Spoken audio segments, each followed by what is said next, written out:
Good evening, and thanks for dropping by our bite-sized book reviews. So I've just finished reading a book called Vera Wong's Unsolicited Advice for Murderers by Jessie Sutanto. This story is set in San Francisco. The main character is an old woman called Vera Wong who runs a tea shop in Chinatown, only it hasn't really been a very successful tea shop lately, and she's honestly kind of lonely and doesn't really have a lot of purpose in her life right now. Like, her husband has passed away, her son doesn't really spend a lot of time with her and often doesn't respond to her texts, which is unsurprising since it's often things like, oh, you need to find a wife in your at your workplace and get married soon, things like that. And she only has one stable customer. Everything kind of changes when she comes down. So she lives in an apartment above her tea shop, but she comes downstairs one morning to discover a dead body in her shop. And instead of being scared, Vera is actually really, really excited. Like, the guy is holding a USB drive, and it looks like her shop was broken into, and Vera is convinced that it was murder. And not only that, she's convinced that she will be the one to figure out who killed the man. So she actually swipes the USB drive he is holding before she calls the police.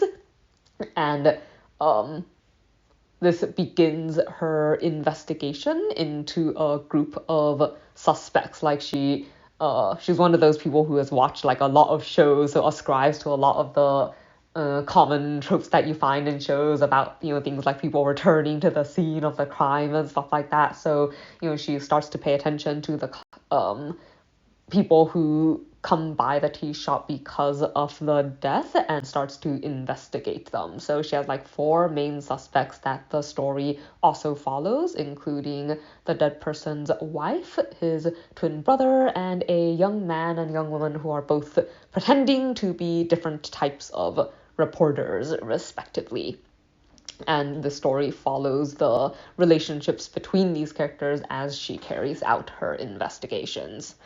So I guess starting with something I did not like, honestly, for most of the book, I found Vera extremely frustrating. I think, honestly, a lot of her behavior was really annoying. I think the story maybe intended it to be funny, but, things like stealing the main piece of evidence that shows it might have been a serious crime, and then thinking that the police are incompetent because they decided it was an accident because you took the evidence that said it might not be, it's just hypocritical. And I think I just found her behavior really annoying that way. And on top of that, pretty much all the characters lie a lot. They're lying all the time, and all because of their lies, it often seems, I think, that made a lot of the situation worse than it already was, and makes them seem really shady even when they're not doing anything wrong. So it creates a situation where I guess don't end up feeling particularly sympathetic towards anyone.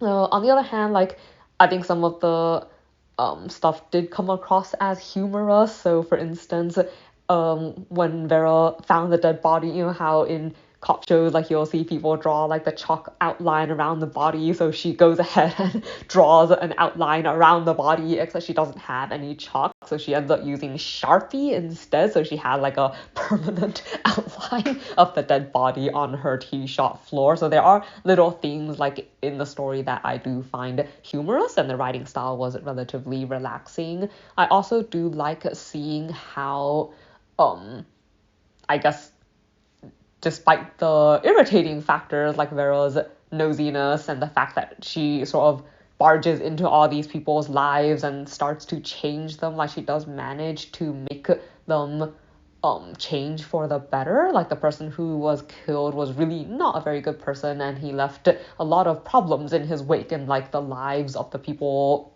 that had interactions with him. But through the course of Vera's investigations, through the relationships that she builds with her suspects and that her suspects build amongst each other, because of her, everybody's lives change for the better, and the story ends, in my opinion, really well.